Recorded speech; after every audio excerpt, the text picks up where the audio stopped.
Welcome to HSBC Global Viewpoint, the podcast series that brings together business leaders and industry experts to explore the latest global insights, trends, and opportunities. Make sure you're subscribed to stay up to date with new episodes. Thanks for listening, and now on to today's show. Hello and welcome to this podcast on supply chain resilience. The COVID pandemic, as well as other events, have shown the importance of supply chains and how disruption can have a significant impact on the global economy.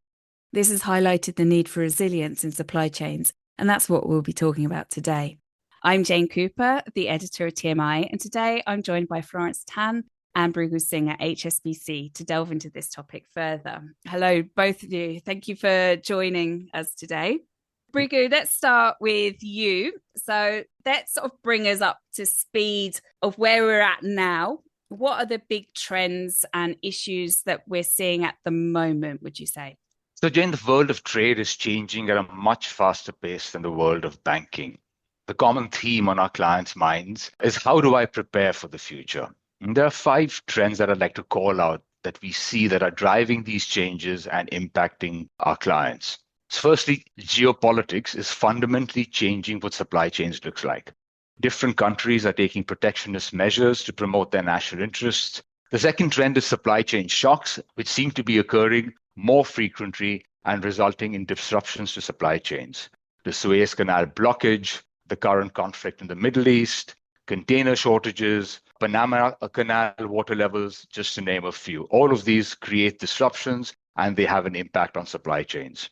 Sustainability and climate transition is the third, and that's having also a major impact on supply chains. Today, around 145 economies have announced or are considering net zero targets. These cover some of the largest emitters of greenhouse gases like the EU, US, India, and companies not only need to focus on reducing emissions from their own operations, but they also need to address emissions arising from their supply chains.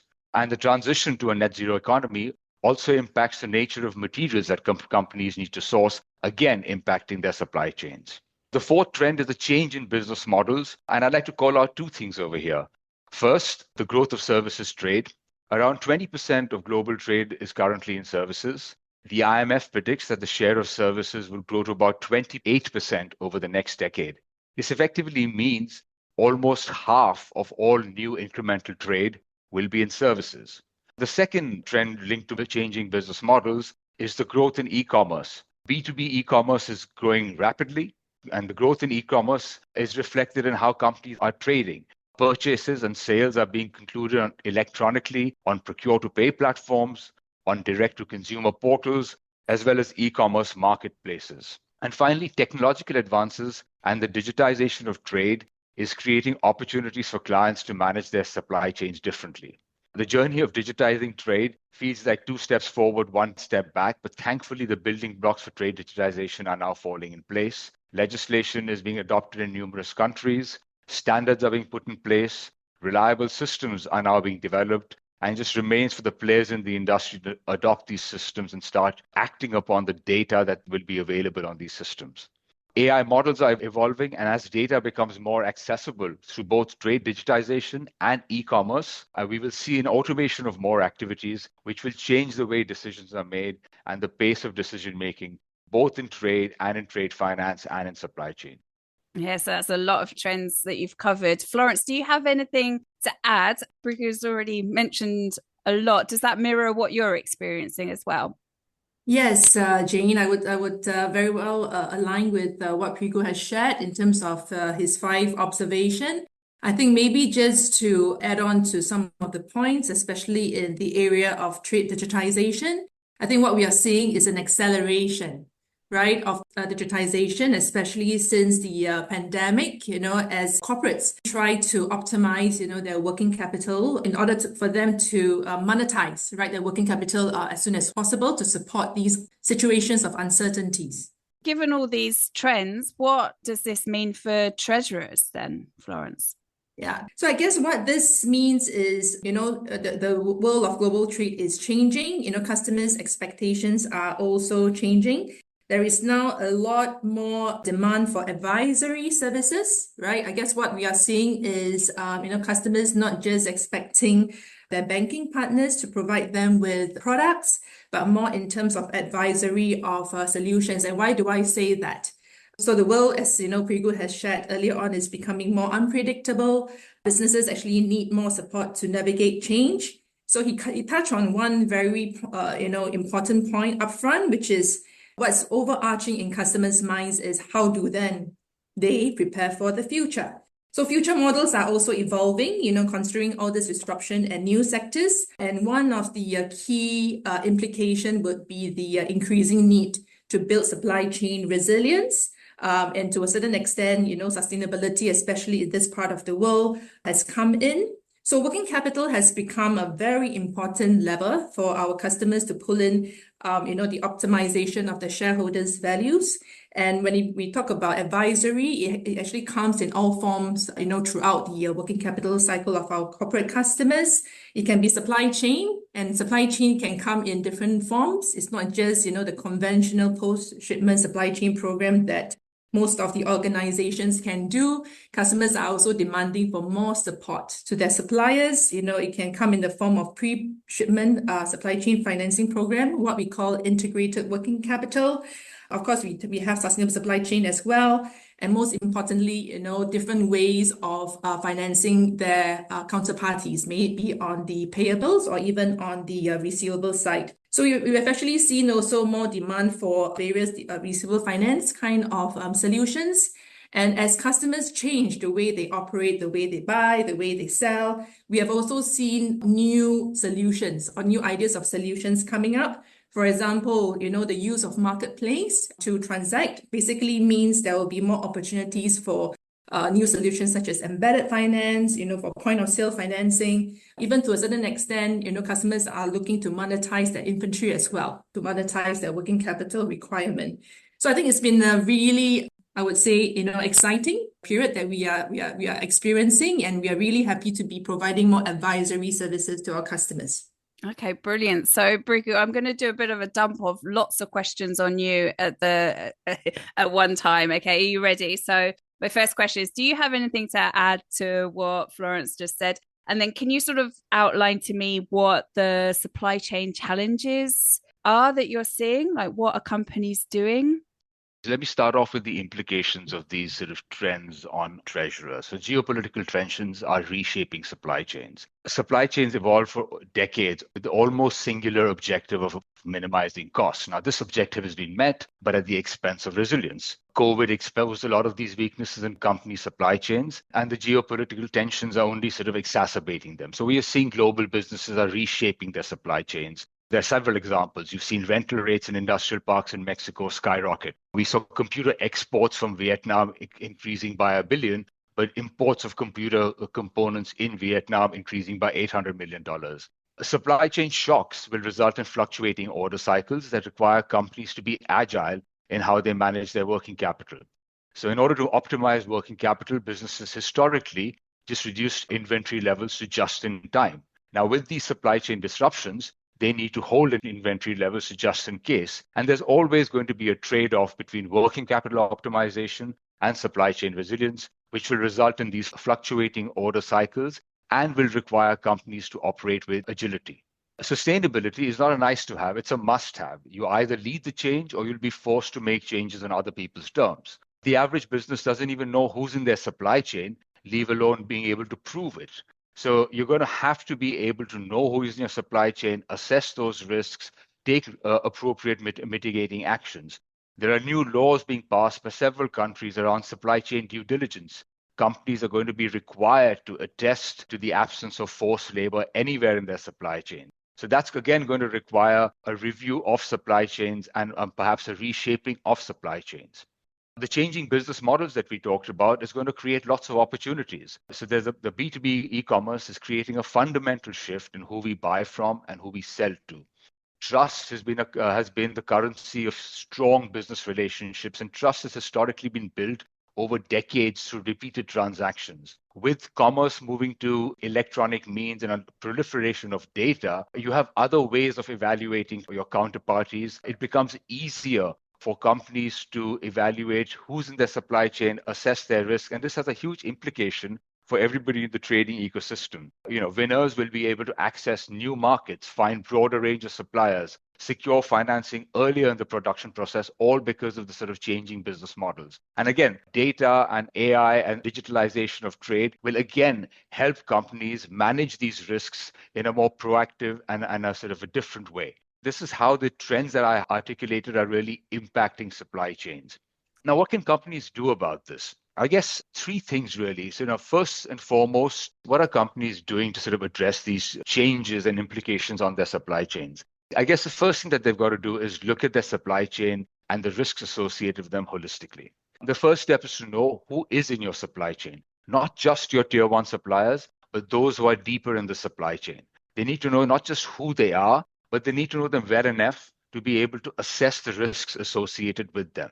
The second step really is to evaluate these risks. So which suppliers are going to get impacted by tariffs? Is there something you need to do about sort of moving these suppliers to a different location to be able to sort of not get impacted by such tariffs? Where are the supplies coming from? Which ones are susceptible to supply chain disruptions? The technologies that they use and the emissions associated with them, do they have a viable path to transitioning to net zero? Okay. Are the suppliers able to demonstrate compliance with new regulations on supply chain due diligence? Do they have forced labor? What new materials are likely to be required in your own company's transitioning to sort of net zero? Or what new supply chain implications are there from changing business models? So understanding who is in a supply chain and then evaluating your risks is the second thing. And then finally, identifying potential mitigating actions. So these could be reshaping supply chains. You're finding different suppliers or nearshoring suppliers. It could be increasing inventory levels to be able to sort of respond to these supply chain shocks. It could be putting in transition plans for your supply chain. Some of your suppliers may need help in this transition to a net zero economy. What could you do to be able to assist these suppliers in being able to sort of transition more effectively? In the case of new or critical sort of raw materials, what steps can you actually take to be able to secure these raw materials proactively and be able to sort of steal a march over your competition? So that's the steps that different companies are taking in evaluating their supply chains and then putting in place mitigating actions where, again, the HSBC can help them in several ways. Okay, brilliant. So, Florence, I have a question about the fundamentals and principles that stay the same. But before I do that, do you have anything to add to what Bhriguraj just said? Yeah, I'd probably like to share some examples of what we are seeing in relation to what Bhriguraj has just said, right, in two particular points. I mean, Bhriguraj mentioned about seeing the increasing need to nearshore. So we're actually seeing quite a lot of corporates, diversifying the supply chain by nearshoring closer to the consumers. So from a Europe perspective, we have been also growing quite a fair bit of what we call Pan-European Supply Chain Program, right, which has given us a lot of opportunities to do more with our clients, international clients. The other trend that we are seeing that's been, really opportunistic is the changes that was brought about in global investment. And that also means a lot more inbound financing opportunities, for us.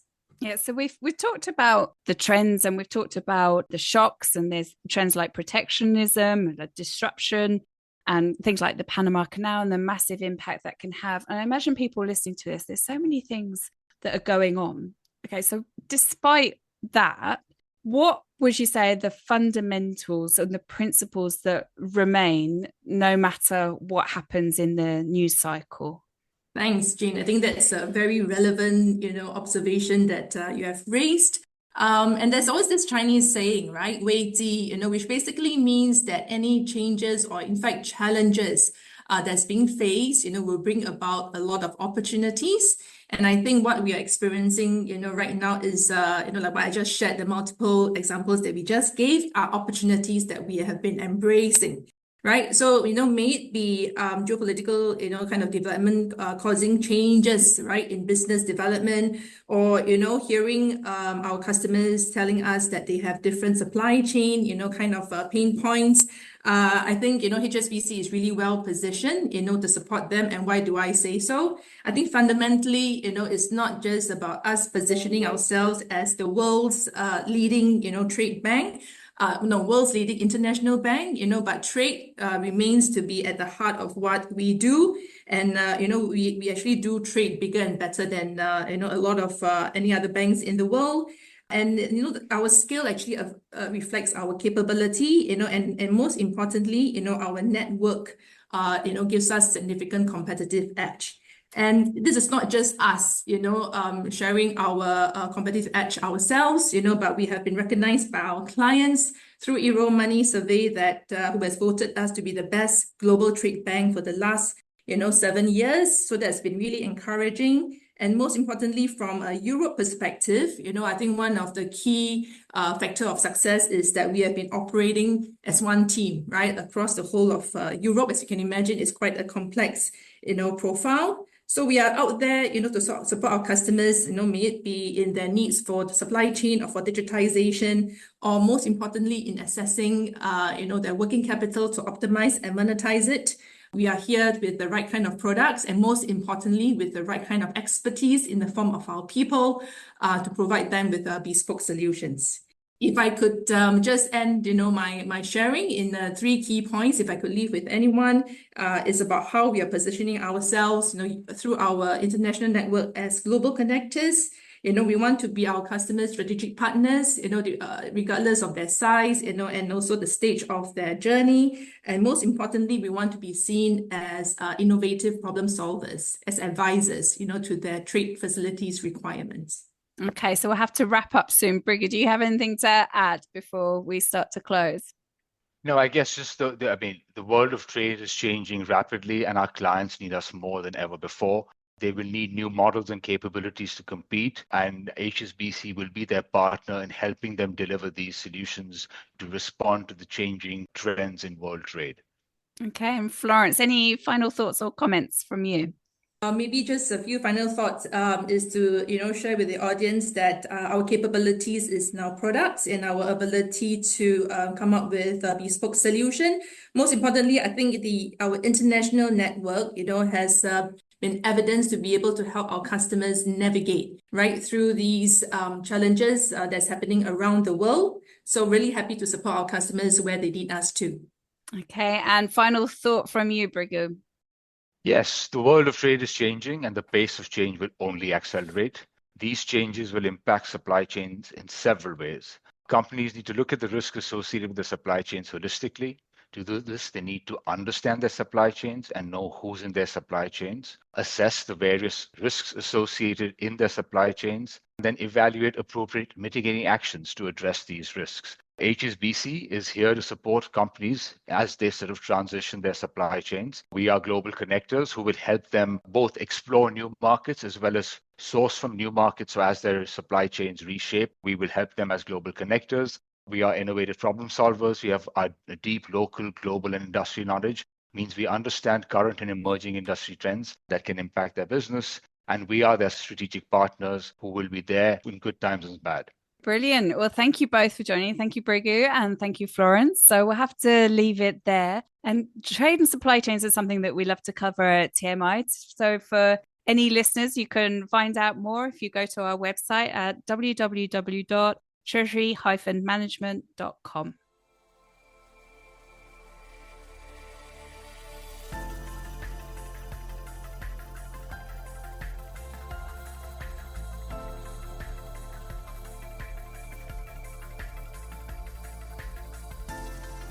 Thank you for joining us at HSBC Global Viewpoint. We hope you enjoyed the discussion. Make sure you're subscribed to stay up to date with new episodes.